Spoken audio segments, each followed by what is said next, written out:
First point to the iPhone 6 launch day along with some screen specifics. Additional reports claim that Microsoft might launch a Surface Pro 3 next week.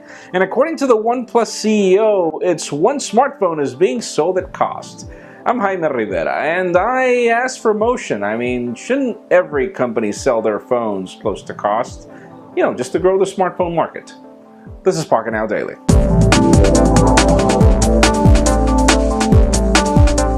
Let's begin today with the official news, as the OnePlus CEO was recently interviewed and he was asked exactly how is it that the company is planning to make the OnePlus One an affordable phone. How is it that they're doing? And according to him, the first reason is because they're selling the phone at cost, which is really interesting. Apparently they have this new structure that will allow for the low cost to be in benefit of the user, but even more interesting, the company is not investing in marketing at all.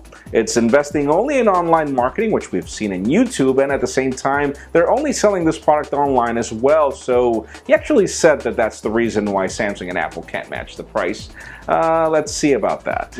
And speaking of flagship phones, aside from the fact that LG has begun teasing the G3 in videos and everything in YouTube, one more interesting point is that there are new press renders of the G3, and the design is hot. The phone looks gorgeous, seriously gorgeous. And if LG did figure out a way to make this phone not a fingerprint back like we had with the G2, then this would definitely be a great device. Obviously, there is time to wait. May 27th will be the event, and you bet we'll be covering it live.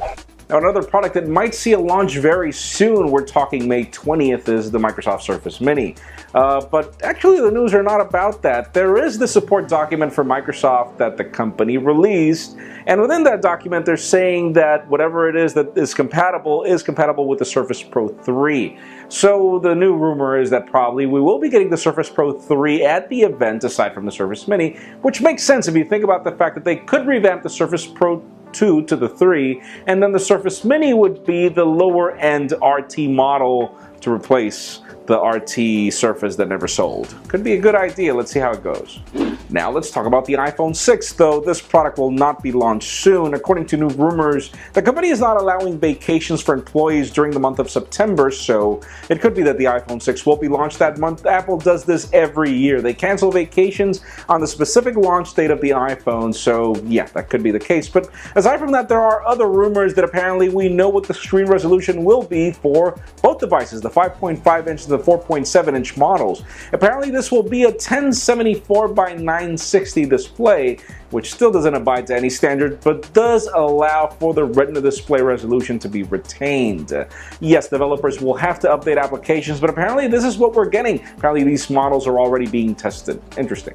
And finally, for the very interesting news of the day, those of you wondering if it's worth it to wait for the Galaxy S5 Prime that's being rumored, apparently it is. Rumors have it that the phone will be launched next month, and that it will be worth it because it'll only cost you $50 more than the current Galaxy S5, and you are getting better processor, better RAM, and apparently other goodies, though we're still not sure if this is actually the Galaxy S5 Active that's also being rumored. But that leads me to the question of the day. Would this make you wait for the Galaxy S5 Prime that should be launched next month, apparently? Because in my particular case, I don't know if I would get either of them, but leave us a comment down below. What do you think? And friends, you know the drill. If you want to get the news earlier or before this video is filmed, make sure you follow us on Pocketnow.com and subscribe to our YouTube channel as well. You can also follow me on Twitter, Jaime_Rivera. Please give this video a thumbs up if you liked what you saw. I am Jaime Rivera. Thank you very much for watching. We will see you tomorrow.